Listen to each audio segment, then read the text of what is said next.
Hello and welcome to episode 4 of the Great Divide podcast. We've got a very special episode here.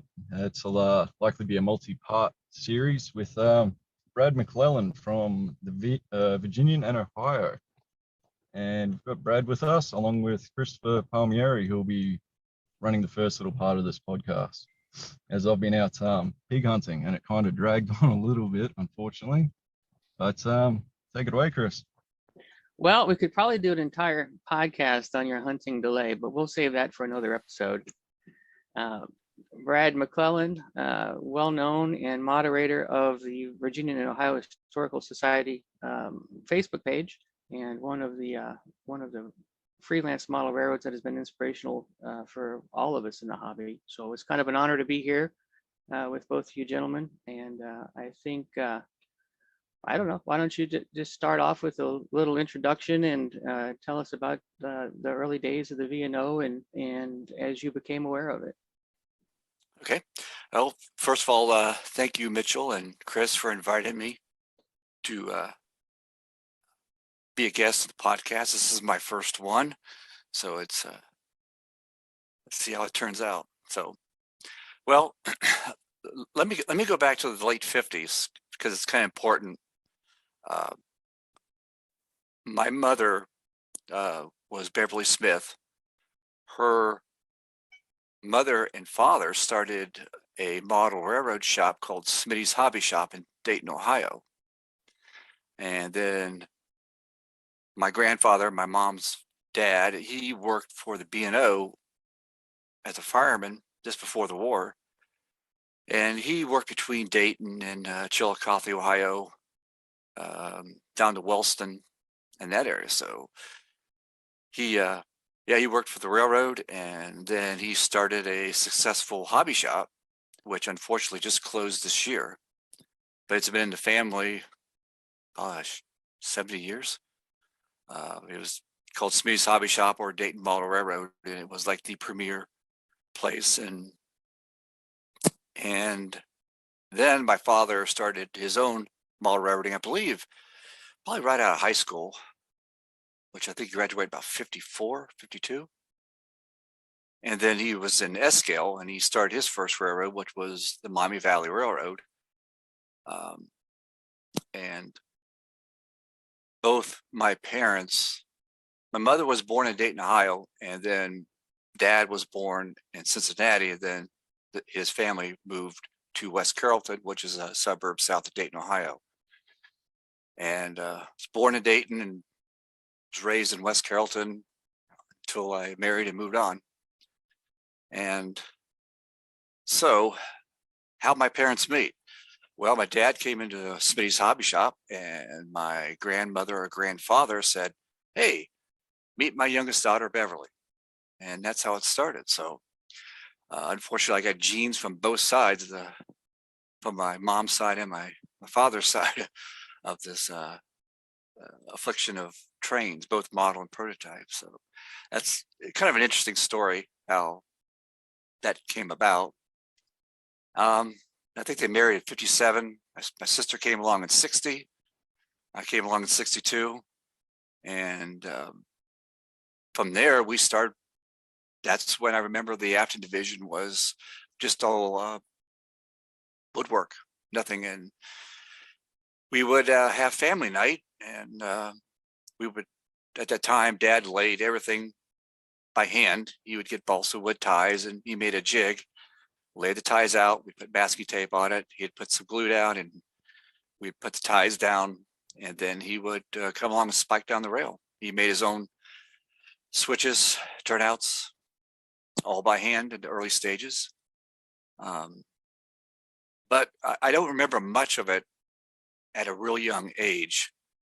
I think I started to remember it probably in the early 70s. I really wasn't that active in it. It was there as my basement, and we ran trains. That's all I thought. And one interesting story my dad told me was the model railroad group always has a fine selection of people going over it. And people would come over to people's houses and party. let me reword that. People would come over and they socialize, and in the basement after dinner, we'd go down and run trains. And then one time, we went to like a normal person's house, and I asked my dad. I said, "Can we go down and see the layout?" And he said, "No, sorry, Bradley. These friends of ours aren't into model railroading." It was very puzzling for me, like a 10-year-old. You didn't realize there were houses that did not have railroads in the basement at that No, time? I thought that was just a standard way of life. Everybody's got this, trains running in their basement. And first time I saw an unfinished basement, I was like almost shocked.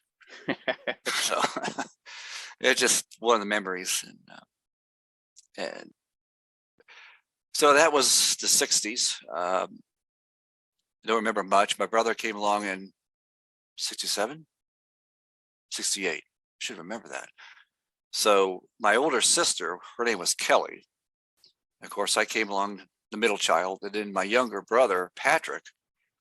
And luckily, my father incorporated all our names into a business identity title. Kelly's Creek and Bradley, it's my sister. And of course, Bradley is a town, fictional town in Virginia. And then I guess when Patrick came along, it was unexpected, so Dad couldn't attach Patrick somewhere on it. So he created Patrick Coal Company, and excuse me, we had several mines modeled on the Afton Division, and it was fun. I really started to get into it in the 70s, and we would go around. Then I was old enough that I was tall enough so I could see, follow the trains around these my dad's friends. And one of the memorable ones was a gentleman named Dick Fullerton, and he had O-gauge, and he modeled in the Jersey Central, and I thought that was just the coolest thing because it was different, And he gave me some Jersey Central memorabilia, which I still have, which is kind of cool. And unfortunately, he's been gone for several years. The other layout I really enjoyed was Don Santel. He's also passed, but his railroad was the Ohio, Michigan South Shore, and it was just a fun railroad to operate. Don was a good host, and what was interesting about it, it was actually an interchange where the V&O crossed at a town called Lancaster, Ohio. And that was on our line from Gallipolis up to Mansfield, and it crossed Don Santel's east-west line. And had a lot of good time going over there. He had a CTC board, and he was just a good host. His son Dick, who's a member of the Facebook group, he tends to all right, let me reword this. He joined the Facebook group, and I posted some pictures of his father, and it's like, that's the first time I've ever seen my dad. And that was kind of special. And I try to keep it. Wow. Yeah. This is, I think, about 1960, 62, around that time. My dad was probably early 30s. Funny, he had full head of hair. Kid him about that, So. So that was interesting. At that point in time, being a young teenager, I had that, unfortunately, being 6 foot, 120 pounds, it was kind of an awkward age. And so I spent most of the time just running trains on the layout. And I just thought it was running trains point A to point B. And then in 7th grade, I met a guy named John Wax, and we went to high school together. And he always wanted to be an engineer. And he said, "Come on, let's walk up to the yard." It was a yard probably about 2 miles from my house. And we'd walk up there, and he was really into the prototype. And we went up there, and that's where I started really getting interested in operation. Mainly because you see a train come in, get classified, to either one of the paper mills or one of the many General Motors plants that was in Dayton at the time. And I was like, look at it. Then he showed me a switch list. And I said, wow, this is really interesting. And then after that, I started studying trains going by. And I would look it up, and there was a train that went through Dayton in the mid-70s called OAC7. And that was a Columbus to Atlanta, Georgia train. I said, how cool is that? Because there was loads from the Northeast, but then there was empty Southern boxcars going back south. And then at that point, my dad always had the vision of what he preferred as beyond the basement concept, and that what was modeled in the Afton Division was just a short section of a line that continued on beyond the basement. So he always wanted to do that. And then when I got interested in more of the prototype, I was talking to him. I said, some of this just doesn't make sense. We're running a train, it's supposed to come here, but the freight doesn't reflect what was in this train. And that's when we really started changing the operations to actually making the V&O as if the freight had a destination. Like, for example,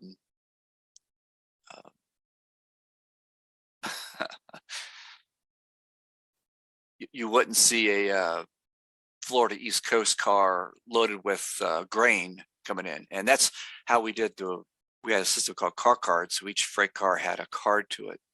And then you put in a waybill from the shipper to who's receiving it. And I looked at this, it was coming from Kansas, and it was a Florida East Coast boxcar. I said, this doesn't make sense. Why would we use a Katy or a Santa Fe boxcar or a Mopac car?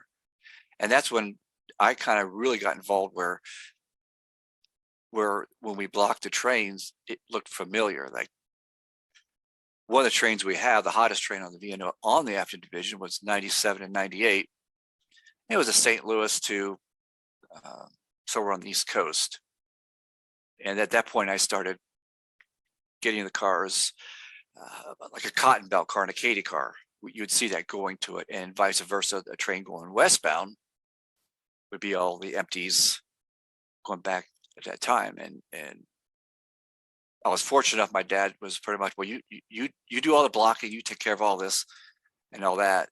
So that's when I really started to get really interested in it. I did some modeling.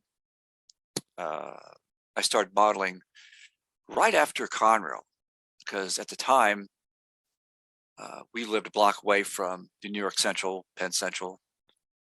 And all this time I got seeing nothing but black Penn Central locomotives. And then Conrail came along, and it just like opened my eyes, because you see Lehigh Valley, Reading, all the fallen flags. And then I started modeling early Conrail, and I always wanted to do a Conrail in 1976. And it just never materialized. I was a good modeler, but as for building a layout, I be forthcoming with you. I don't have that skill. My father's a very talented man. He could do anything. So amazes me what he's done. Electrical, rebuilding locomotives, weathering. He was really good at weathering, and he understood the how to weather. And he would say, you got to think about how the water would flow off the top of a boxcar, and he would call it streaking, or the mud spray from a low spot, or even a little bit of flange lubrication oil flipped up on the end of the cars. And then the other thing he did was any kind of car, he would hit it with kind of a flat overspray. Because when they got the cars, they said they were just too shiny. They didn't look right. And even he did that. He would paint a brand new V&O locomotive, and he'd still paint it with the undercoat of dull. Oh shoot, I can't do that. What's it called? Dull coat. Dull coat. Thank you. Mm-hmm. Yeah, you'll cut that out, right, Mitchell? So, and then he'd weather on top of that, and that's when he really started got into more detailed locomotives. I mean, you can see a big difference. It is like the early 70s to the mid 1970s, where the locomotives, we would go out and buy the parts, the MU connections, handrails. If you remember the early models, didn't have any handrails on it at all. And he went back and just added this little details like that. Excuse me. And it just involved him more and more. And his always concept was, don't detail something in the background that no one's going to see. You would keep the person's eye. Like, for example, the shot there, you notice the cracking in the concrete. It just weathered. I mean, if it was, I doubt he did the backside because no one was going to see it. And that was always his concept on that. And that's when I really, really got involved in more of the operation. Dad did all the modeling. I would kind of just, for operating sessions, I would do everything. I would do all the car cards, block the trains. And at that point, we started to think outside the basement again. And so this was pre-Appalachian line. So we're talking in the 60s. So we came up with this concept of just, again, one of the hot trains we had was 261 and 262. I came off the southern and the seaboard coastline. I can't think of the name of town in North Carolina. The V&O would take it north and then give it to the Tony Custer's Allegheny Midland. And from there, it would either go to the Cleveland, Pittsburgh, Buffalo market. So then we had, I bought a couple seaboard coastline locomotives. I don't know why. I just thought they were neat. So then he got those ready to run. Sometimes you'll see a V&O engine, an AM engine, and a seaboard coastline engine. And then at this time, Dad says, "Hey, let's get some Southern engines." I thought, "Oh, yeah, that's cool." So we had 2 Southern engines on it too. And that gave the feel that it was like a run through. The train had a purpose. It was going somewhere to somewhere. Definitely beyond the basement for sure. Definitely, yeah. I mean, it was seaboard coastline car loaded with newsprint going to a boxboard plant, something like that. And we did this. We started something else. I was watching the prototype, and the railroad line I lived on was a big link for auto parts between Detroit and the assembly plants around Atlanta. And then I studied a map and found out that Ford had an assembly plant in Norfolk. At the time, my dad then established an interchange with Jim Hediger's Ohio Southern, which is just basically a carbon copy of the DT&I. So now we had a connection to Detroit. And I said, why don't we just have like a dedicated Ford train of, let's say, 75% parts. So then Ohio Central would bring it down to, I think it's Allen Ford Junction. The V&O then would take it on. We got trackage rights to Norfolk to deliver the train. And that was really neat, because I went through and I studied where all the Ford products came from, which like stamping plants or casting plants, all that. And then when I made the waybill for it, again, it established, it was a DT&I car loaded with castings or out of stampings going to Ford. And just as Chris said, it really felt like it wasn't a layout ending at point A to point B. It was actually, this train started in Detroit, it's going to end up in Norfolk at Ford.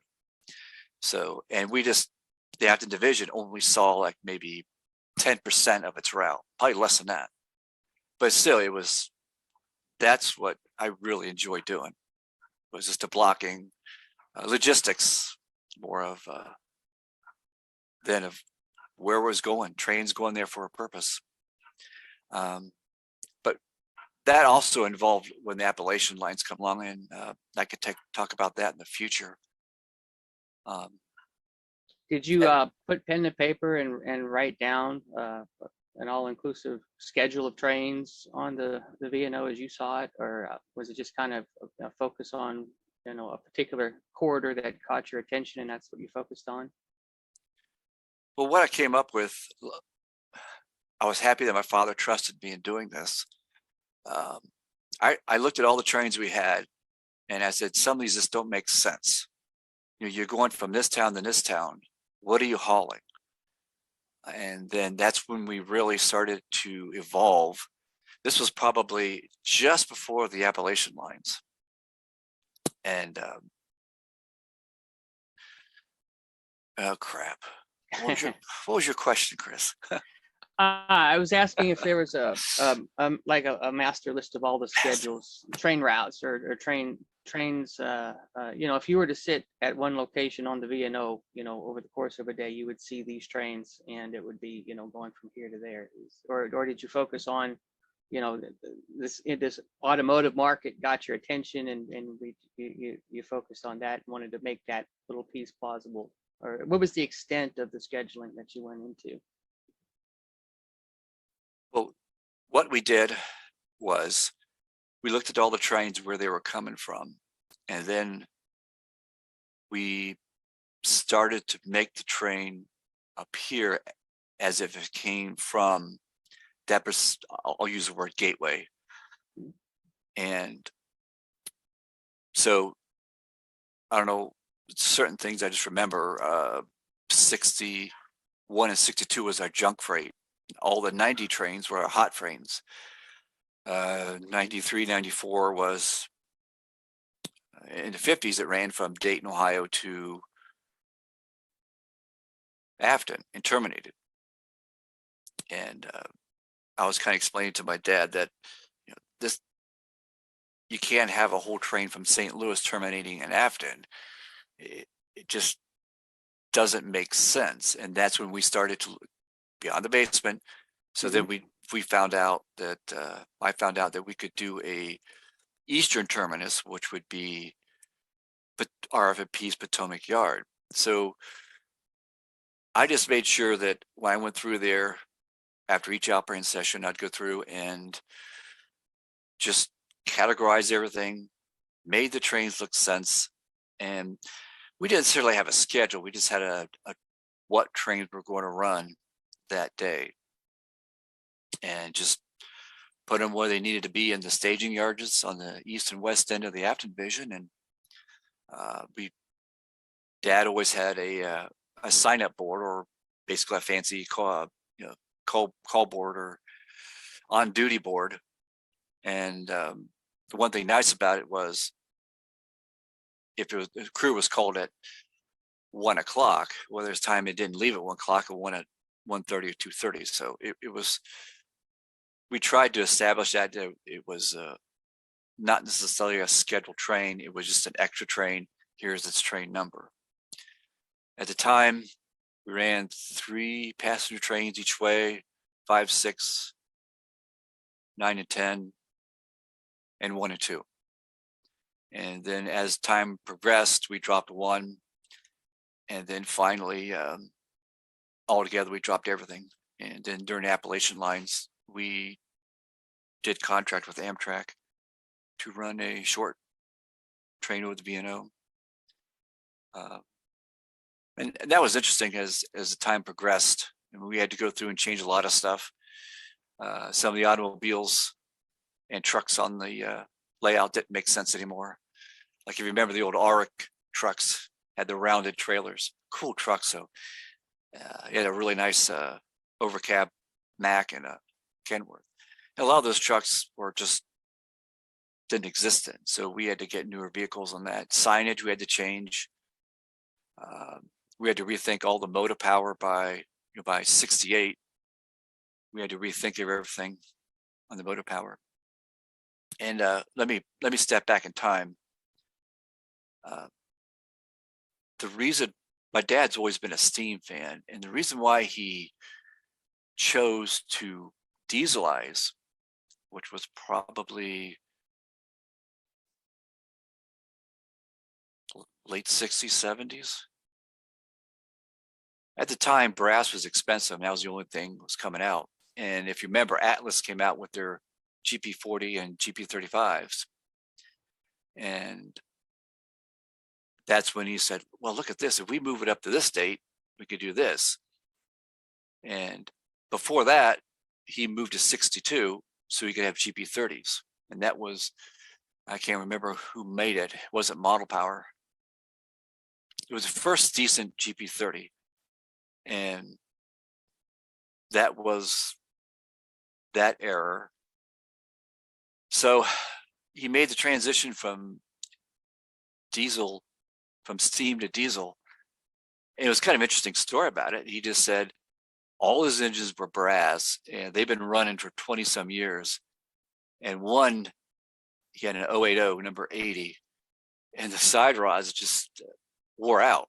It was a yard goat, and it just back and forth for 4 hours twice a month. And then he just noticed there were screws laying along the track, and number 80 didn't run.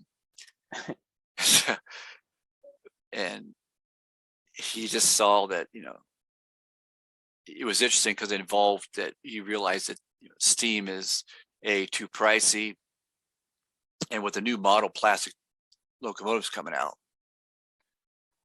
that's when he decided maybe it's time to give up steam. And the last steam locomotive was the Sierra, the 2660.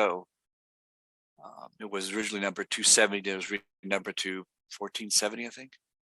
And we actually had a special occasion. We ran the locomotive for the last time on a mine run. And then once it parked up at Jimtown Yard, that was it. He took it off the layout, and that was the end of steam. You didn't donate it to a museum on the right of way? I know where it is. It's in family hands. My father's younger brother, David, has it, and with 3 other locomotives. And so it's still in the Vino family. But it was just weird. He actually made up a little flyer, said the last steam killed the fire on 270 on whatever date it was. I'd have to look it up in the V&O story. I think there's a picture of it in there. Imagine it's been 58 or 59, which would have been probably the mid 70s. And he started to move forward.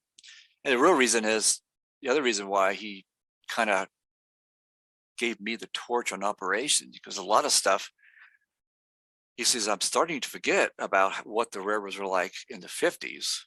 This was mid 70s. I said, oh, look, he goes, can you take care of this? I said, sure, I'd be happy to. So that's how that involved. I was really not a steam fan because I didn't see it, but I remember seeing GP30s running around and the F7s on freights. And that was my era, was the first generation locomotives and second generation.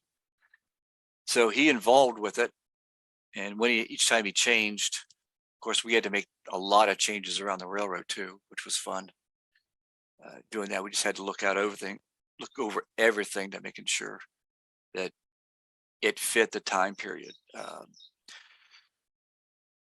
He was smart enough to remove most of the coal docks or coal towers, except for one. He kept one up just to give it that feel. But anything that was steam related, it was gone.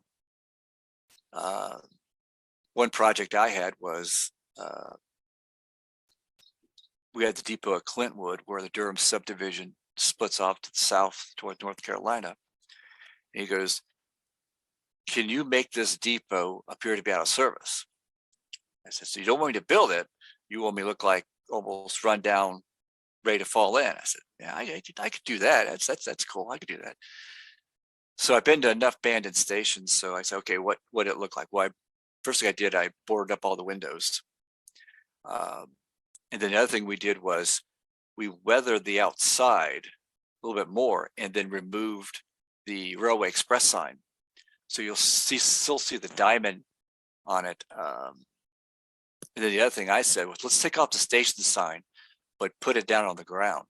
So when people saw the depot, they still see the depot sign. And that's okay. The other thing we need to do is we need to put a lot of junk around it, because at the time was the maintenance away took over. So it was run down. We made the paint look like it was peeling.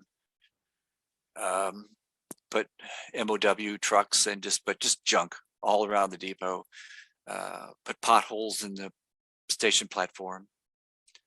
That was fun to do. And the other thing was kind of sad. He said, "Well, this structure can't be here. It's by '68, it's gone." And a couple structures he actually tore down because it didn't fit the air. It wouldn't make sense. And one of them was a coal mine, and it was a sad occasion. And he just explained it to me. He goes, "The small coal mine would not exist in the '70s." At the time, unit train was just, in its beginning. I thought, oh, you have to do that. Such a cool coal mine. But then it looked better once we abandoned it, because what we did was he put weeds around it. He painted tops of the rail rust. We actually cut the section of track, and then put 2 ties in, as if that's where the railroad stops, and the rest of it belongs to the coal mine. And we went and just made it abandoned. It removed everything. Just made it look like it's been out of service for several years, and it actually looked pretty neat. Abandoned, and just things like that. He was always looking at details, and a perfectionist at it. That he would come around, look at it, and I'll come around, look at it, and just it was fun, but it was kind of sad. It was like you're moving up in an era. So Sounds like you would have fit right in as a vice president for a rail railroad, figuring out what assets needs to stay around and which ones had to go. I would have probably made more money. Probably would have. I'm still banking on my stocks, stocks. So, for my retirement. So, I'm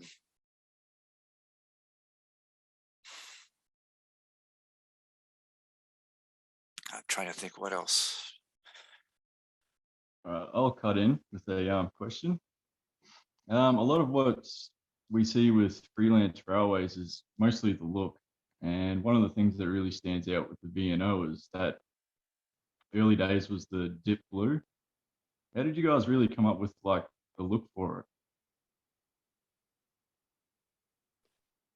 Man, I'm sorry. I only caught a little bit of the question, Mitchell. Sorry about that. That's right. I think it's my internet changing over.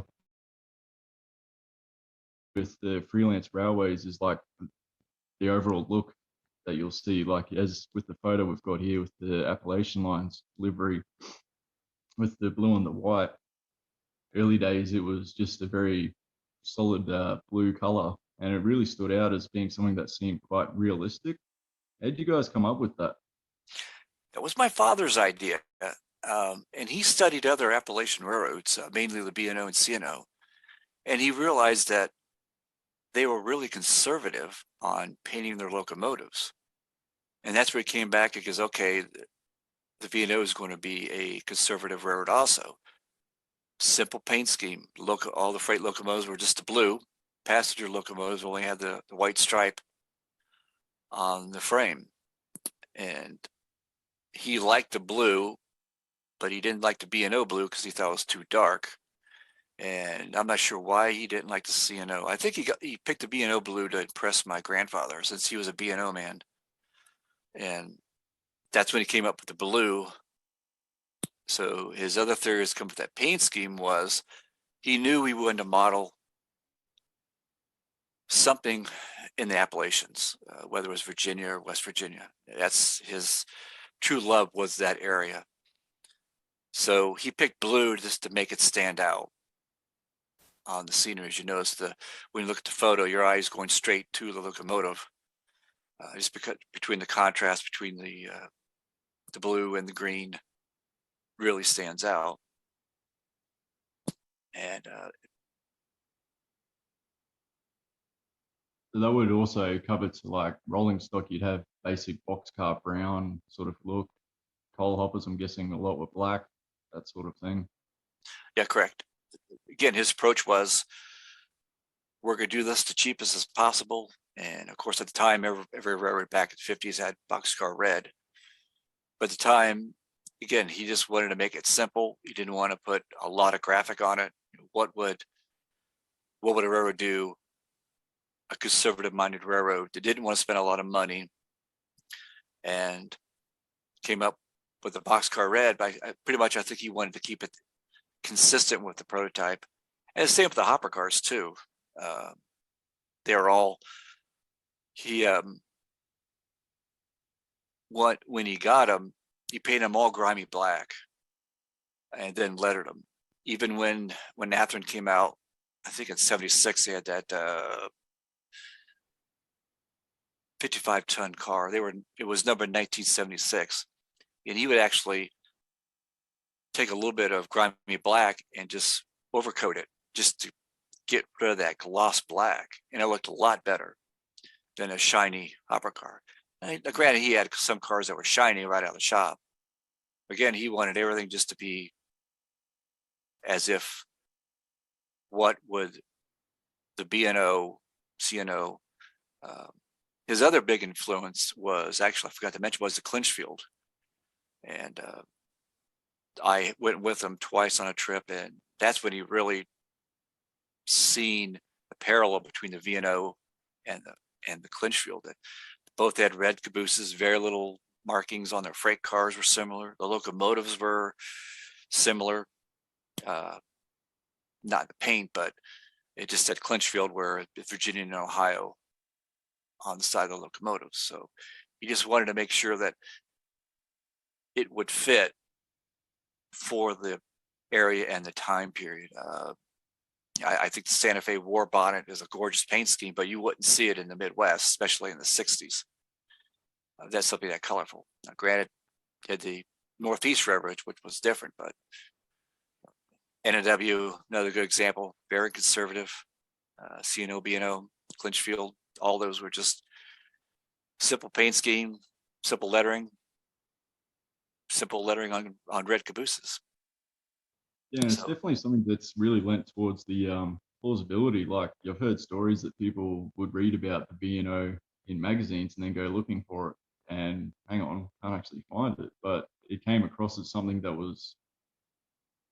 it wasn't so much model railroading as it was railroad modeling, if that makes sense. Yeah, it sure does. We've actually had people thought that it was actually a real railroad, and somehow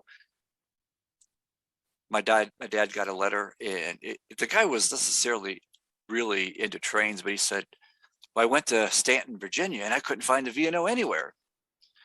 And it's kind of funny that it had that much of an impact, that people saw the pictures and they said, this must be the real thing. So it brought a chuckle, but then again, it made Dad happy, thinking that he achieved one of his goals, was if this is, we operating it as if it was a true transportation system. And I think it really delighted him. Actually, was people were going out to look for, get trackside on the V&O. And yeah, for me, the V&O is definitely one of those sort of, I guess, inspirations where it's to look at the standards that were kept rather than more so the modeling side of it. Because I remember reading at one point in a Model Railroader magazine, one of the things was near enough's good enough, I think is the quote. And it definitely fits. Like, it's not going over the top in certain ways. It's just following pretty much what the real railroads were doing at the time. And it's, one of those things where it's, if you can keep yourself to the standards, like how things look, how things operate, it lends itself a lot more plausibility than, say, just doing things like, oh, I like that, I'm going to have that, or I like that, I'll have that. It's definitely one of the, I guess, almost the pioneers in the way of the more realistic sort of side of freelance railroading. Exactly, and was one of his point is, making look as if this could really exist. And one thing,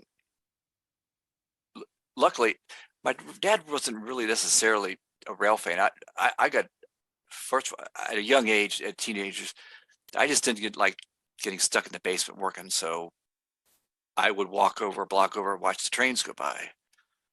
And that's when I really took what I observed in the Penn Central era. And well, it's not a really good example, is it? Observing the freight movement on Penn Central. And then after that, I said, well, let's do this, let's do this, let's do this. And getting back to the VNO, again, that's he needed to think of something that's really conservative, something that would make sense. And that's where he just said, okay, it's Virginian to Ohio. And that's where, again, he wanted to keep it, this name could exist. I mean, if you put Chesapeake, Ohio, Baltimore, Ohio, Vienna, Virginia, Ohio, all of it seems possible. Well, yeah, possible. So it all flows. So yes, it was your aversion to working in the basement that drove you trackside, where you made observations that you brought back into the basement. yeah. At the time, I think I was 13 and 14, and girls sparked my interest, and was interested in sports. And for some reason, I was at late 70s was a fad of beer can collection. So I had those three things in mind. And basically I failed at everything, but I got a really good beer can collection. So it was a sunny day. I said, I can't be out here. So I went out and would just walk over the tracks. And then 76, my father gave me a camera. And that really sparked my interest in photography. And it was an Argus C4. And a lot of the early VNO pictures were taken with that camera. I still had that camera. And I just started taking pictures of trains going by, and met some other rail fan modelers. And one guy lived in Dayton. His name was Aubrey Flock. And he goes, hey, come on, let's go up to here. And we went up there, and I just got the bug for being outside and going trackside, and then taking that knowledge, what I had, and say, let's do it this. We need to change this. So that's where I kind of faded away from modeling to more of a making sure the VNO looked like a real transportation system, that everything made sense. The trains made sense. The locomotives made sense.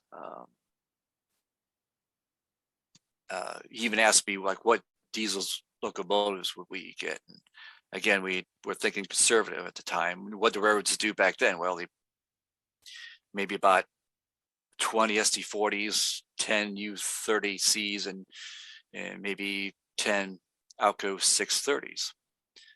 And so when we created a new roster, he said, just make a new roster for me. And that's what I did to make sense.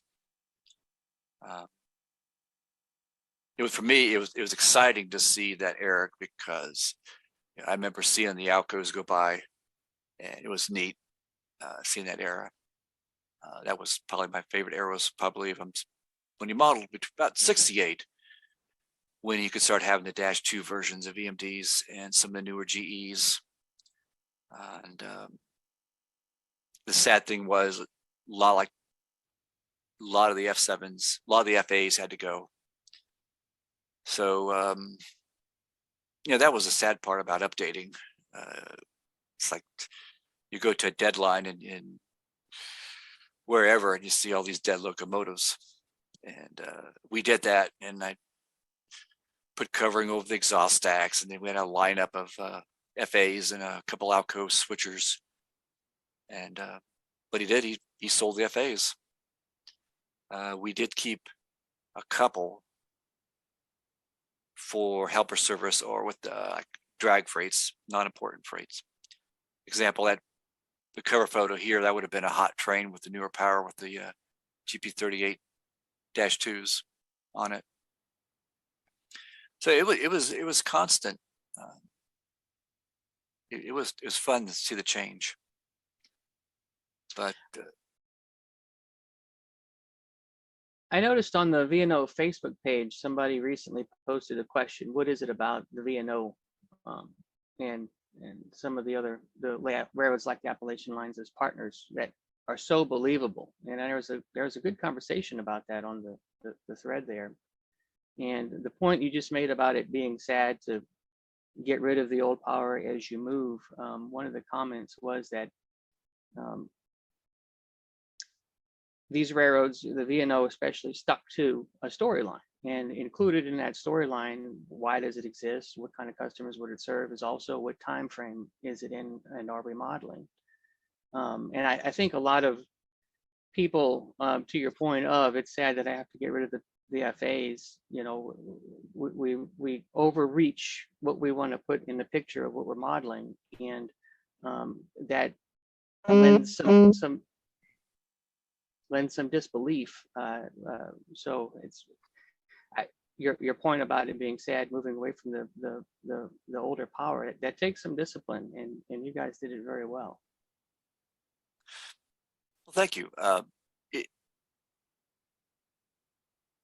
It was just interesting that, because now I probably saw FAs and sharks when I was real young, but I don't remember it. But it was observing the prototype. You would see, like in the early Conrails, you would see F units, and then as time went on, you didn't see more F units, and then all of a sudden, the outgo centuries didn't go by. It was that era of just EMDs or U-boats.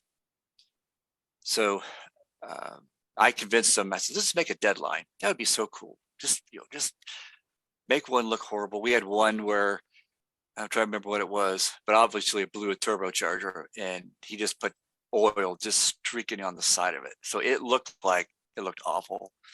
I think we removed the number boards. We did something that made it look like this engine is waiting for the scrapyard. The other thing that it was kind of hard for me is I always enjoyed where the train was going, but also I kind of pioneered something to my father. And I said, I was watching somebody switching a plant. We had a kind of a small paper mill. I was watching him, and he was just putting cars in the sidings. That was it.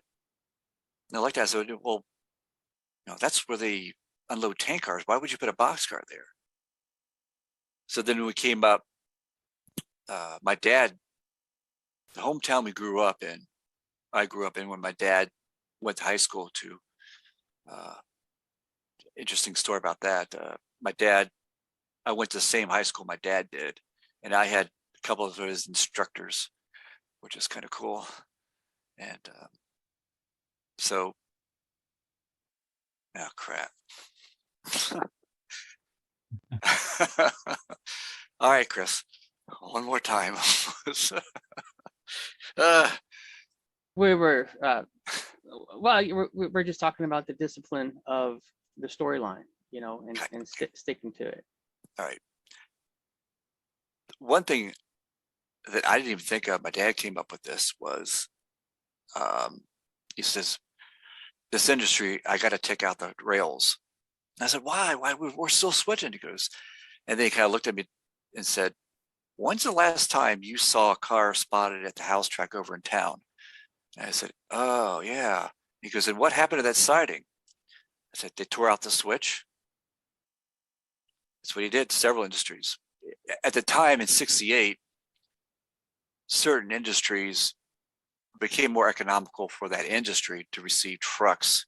Of course, the interstate highways, the trucks were more competitive and more on time. So it didn't make sense to have this one little industry that could receive a 40-foot boxcar. But in the era in the late 60s, early 70s, getting 70 tons or 80 tons of commodity would not make sense. So he says, well, I'm just going to cut the switch out and straight rail the siding. He painted the top of the rails rust and put tall weeds in it. And I can tell you, it's kind of sad at first, but I looked at it, I said, that is really cool. And you don't see that too much, just in my opinion, is when people make an industry, they're going to switch it, where anyone who goes trackside, anywhere you go, you're going to see industries, the rails cut, but the tracks are still going back in the plan. I mean, it's unfortunate it turns that way, but again, that was my father's thinking, that this tiny company would not receive rail. It just did not make sense. And then a lot of the house tracks, he just moved the tracks, or he would move the rails and leave the ties in. I think we had one crossing where he cut the rails out, but kept the rails in the crossing, the road crossing. It just things like that. It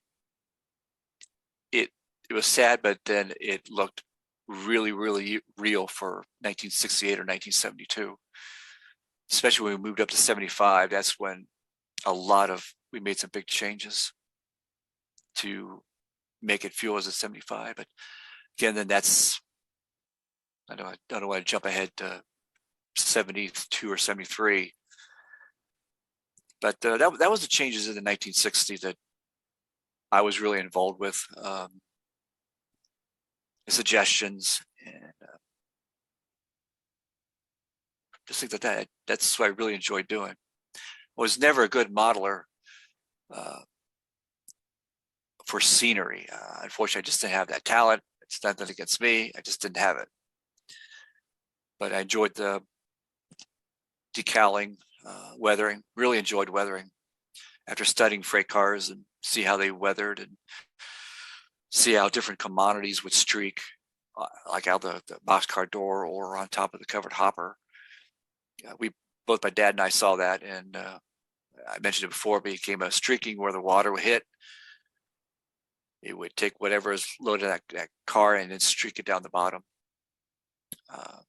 But he was really particular about his weathering. He just said, it's got to look realistic, to the point where, what would this car do if it sat out in the rain and it was covered with potash on the top of the roof? What would it look like? And some cars, we weathered it so much that you could hardly read the reporting marks. I think it was the Southern, I'm trying to remember what it was. It was a Southern boxcar loaded with kaolin, which is a white powdery material mined in Georgia for paper making and also ceramics. But we had some pretty examples, and it was just, the whole car was like white. The trucks were white, and he did that. And I said, wow, that is really neat. Really, really neat. The other thing he did was, in the era, we had to start removing roof walks. And I didn't believe how much that was a chore to remove roof walks, because you had to remove it, especially on the Atherns. Well, then you had to putty in all the holes. And then when my dad saw, say, probably 80% of the boxcars without the roof walk, he said the cars didn't look right. At that time, then he spotted what a boxcar looked like from the roof, and that's where you had actually made it. You could see the steel showing where the paint's worn off, and the tops would be silver. I think cars today have that, but my dad started doing that, and once he did that, the car looked a lot better on it. And of course, then we had to go around and put the little decal on, says warning, this car doesn't have a roof walk. We had to go do that. We also put the color bar system, which on the cover shot 2054, it's got it on there. So we had to go back, and it's just amazing when you move a date, what you have to go back to improve. What happened then, it didn't have that. Well, roof walks, you had to have a warning. And then Or around today, you would have to put PTC antennas on those engines. Yeah, that's true. No coupling more than 4. Thank goodness we don't do that. And so we went around and did that. See, we had one gas station we had to really update, because it didn't look right for 1968, 72. It just would not exist. So I think he boarded that one up too and abandoned. And just, at the time, there was a big change in that part of the country. So we would go down there once a year, and he would study like little towns. And he was really impressed with Mullins. And his first time there, then we went there in the 80s, how much the town changed. So he took that concept and went through different towns. It's okay. This possibly could be a dying town, but not to the point where it's run down. But there was a couple of businesses that were obviously out of business or that changed hands. What was common back in the 50s was now something that would reflect a business of the town in a downtown Appalachian town. So it took a while. We'd go back and we'd find little things that, hey, that didn't exist in 68. And of course, we had to do the same thing with freight cars. Arch bar trucks, we had to go and switch them around. The Andrew trucks, I think were still around 68. But I didn't realize how many arch bar trucks we had. And then with that, we had to rethink, because if we did that, we realized that we were probably losing 40% of our freight cars too. So we had to update on that. The 40-foot boxcar was starting to be in deadlines or painted out with the maintenance away. He made them look weathered, damaged. And the same with the hopper cars too. He started out with Varneys, and slowly the Varneys had to go. That was sad, because I thought the little Varney, I think they were 50-ton car, 2-bay 50-ton. And then we started getting into 70, 80-ton, then 90-ton, then finally the 100-ton cars, hopper cars. And then slowly the smaller hopper cars were phased out. And we had one line, deadline in the Kingswood Gemtown Yard. We had one line of just stored Varney and Athearn 50 and 55-ton hopper cars, because the demand wasn't there for anymore in 72. But still looked cool seeing them just sitting there all lined up. And he weathered them a little bit to make them look like they've been sitting there a while. The only difficult thing we had was when he built it, the after division in the 50s. And then when he updated, we realized that the radiuses in the curved tunnels, a 86-foot boxcar wouldn't fit through it. And how we found out was I was modeling 76 early Conrail, and I painted up a bunch of 86-foot auto part cars. So I ran them, and all of a sudden the train came to a complete stop. What is going on? We looked in there, and there was hung up on the tunnel. So that at the time, Dad goes, well, I want to run these piggybacks. Well, they didn't make it through the tunnel either. So what he did, he chopped piggybacks short enough that no one noticed them, that they're down to, I think I have to look it up. They either went down to like 72 or 74 foot, and that barely cleared. But to the average eye, you didn't notice it. The Athearn trailers actually cut down too, so they would fit on these piggybacks. But no one noticed it. We had one auto rack he actually cut down, so it fit through the tunnels. And we didn't even think about it at the time when he was balling at 58. Who would ever think about an 86-foot high cube boxcar? Luckily, I think it was the 62-foot auto part cars fit through fine. But I remember when we pulled that 86-foot car out of the tunnel, it took a big hunk of chaff plaster, because my dad took the tunnels. He says, if you can see through it, I'm going to detail inside the tunnel. And I felt bad, because he went inside there and he made a mold, turned it upside down, used plaster, and then carved with a X-Acto knife all the bricks inside this tunnel. Oh, Yeah, because his policy is if you can see through it, then it's detailed inside there. If you can't see through it, then it was only out of the vision of light, and it stopped. But there was a couple tunnels that he detailed it. So we pulled that car out, and it had a big hunk of plaster on the side of it. It was funny. He didn't get that mad at me, so luckily it's okay. So selective compression on the equipment itself. Yes, he even did that on the buildings too.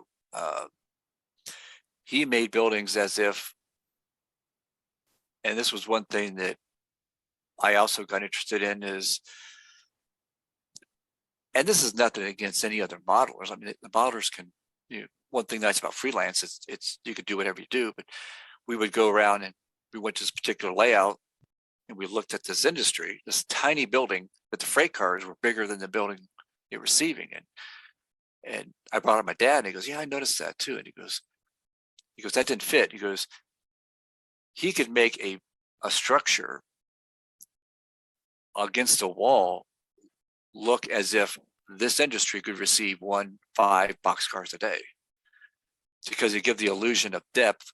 Well, we don't know how depth this building is because, again, he would always tell me you're tricking the eye to believe that building is bigger than it really is.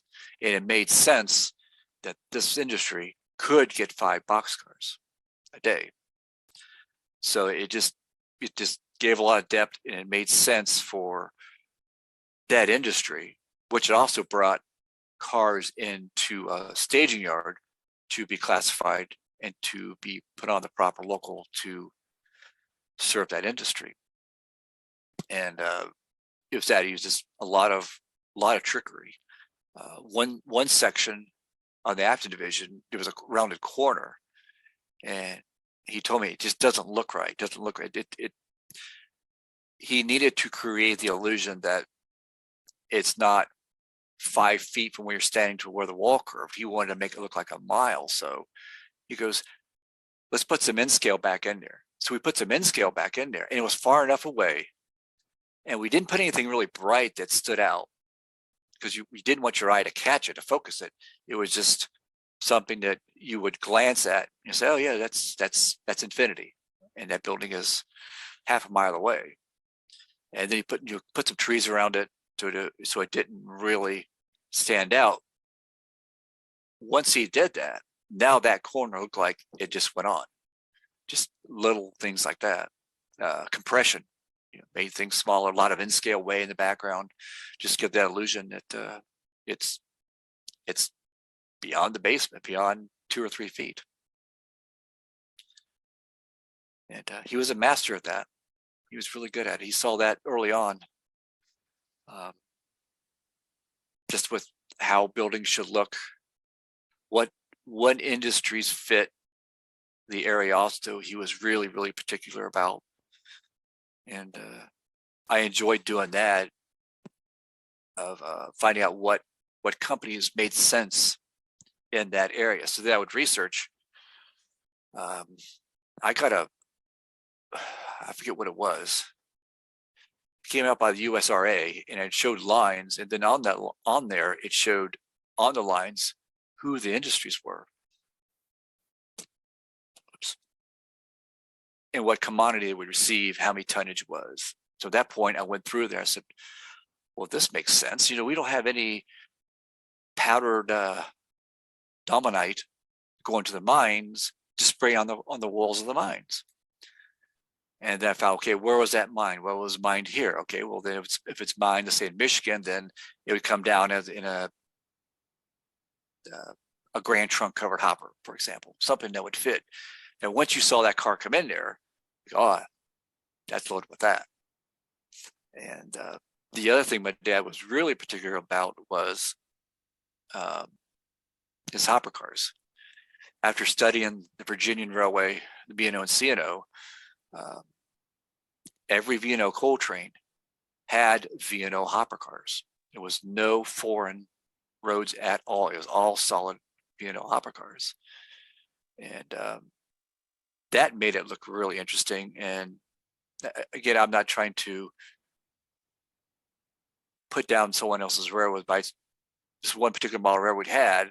It was kind of in the area, but it was an SPNS hopper car in there. Then there'd be Atlantic Coastline or a Bangor and Airstook cover opened hopper car with coal. And I said, that doesn't make sense. So for the Appalachian area, it was you went on the B&O, you saw B&O, C&O hopper cars. Went to Clinchfield, is all Clinchfield. N&W, same thing. And that's basically, that's how the V&O became a billionaire. Made my dad a billionaire, hauling coal. Hopefully that'll be passed on. So That may be a good point to we'll just wrap this episode up okay. before we'll move on to the Appalachian lines in the next one. So we'll look at it as sorry, it's just a bit early here and my brain's a bit fried. Were you able to get your pig? Unfortunately not. It seemed to be a mother and a piglet, and they were just teasing us the whole time. They'd show up and just disappear. It was very frustrating in the end, but they're a bit of an invasive species down here, so we'll head out another night and see if we can get them again. Oh, so you're talking about wild? Yeah, these are wild pigs. Yeah.